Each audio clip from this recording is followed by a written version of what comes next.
course, the 2024 election is around the corner, and we always thought that, the ANC is in prime spot to have a choice of who the coalition partners might be after the election. But since the weekend, it looks like actually the DA is sitting very pretty right in the center, and everyone else wants to court it. Made the call at the start of the election that the DA wouldn't win a majority, but that the most logical answer would be for the DA to go in coalition with the ANC. A lot of people don't like that idea. Well, it turns out that everybody kind of wants to go into bed with the DA. The EFF have come out and said they'd like to have a coalition. The ANC have come out and said they'd like to have a coalition. DA's already got the multi-party charter. Where's got coalitions? It's rather interesting that the DA now appears to be the natural bedfellow for everybody who wants to pursue coalition discussions. Why this becomes interesting is that everybody predicted an ANC-EFF coalition, and as we rightly said at the time, an ANC-EFF coalition at the national level would be difficult, just because they're not going to get along on who's going to steal the most grift. You're not going to get that with the DA, right?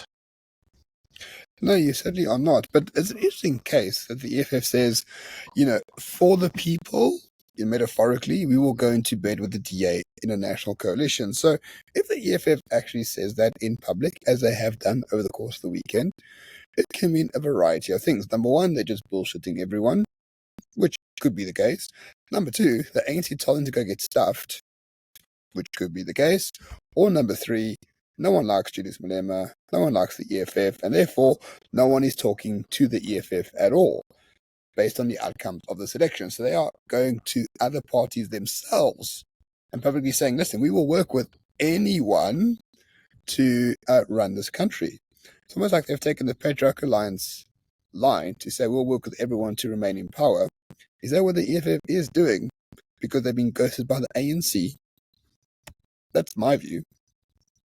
And that may very well be the case. But we did say, all the way at the start of this election, the logical problem that you would have with the ANC is that the EFF has already announced their plans. And their plans was a reverse engineer or reverse takeover of the ANC.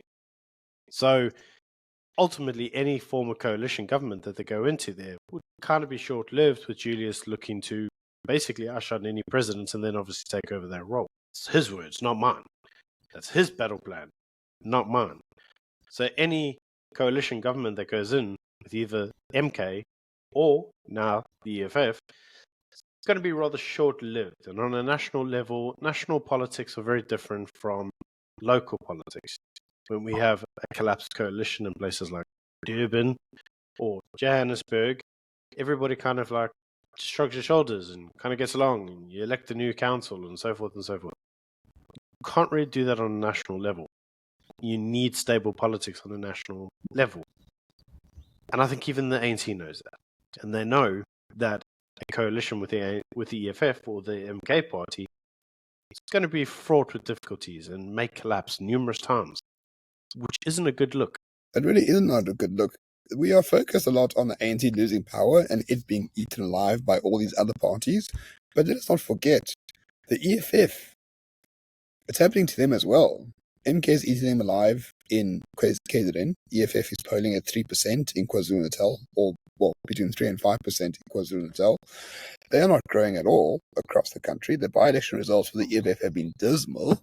And now they're looking at between maybe 8 to 10%, maybe. So no growth and or negative growth, as the economists like to say. Negative growth, such a redundancy in a term, but that's what the economists use. So yes, the ANC is being eaten alive by all of these factors and all these other parties, but so is the EFF. For once, I think the EFF is going to this election very muted. It's almost like they sort of know they're not going to get anything out of it. I don't know about you, Byron, but I've just seen the manifesto launches and these other rallies that they're doing. It's a bit low energy from the normal suspects of the EFF. I think it's low energy from everybody, man. I mean, we've even seen the ANC going out there and doing all of its election campaigns. And even the ANC is being classed by its own people as being, lackluster and boring, without any real kind of conviction. The EFF's the same, mate. I mean, we've said this, right? Who the hell wants to govern this place? After the elections, doesn't matter who comes in. I mean, to govern this place is such a tall order. So to have to be given the responsibilities to fix this, how? No one really has a concrete plan that can easily be done. Not without the right amount of conviction, right? And as everybody's noted, it does appear like the ANC, and to a degree the EFF, are tired.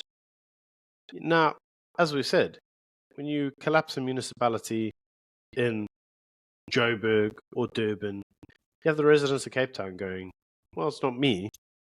And when you collapse some kind of minnow municipality in Port Elizabeth, the other people of Joburg going, it's not me. You see, when you collapse an entire government that's responsible for an entire country, it affects everyone.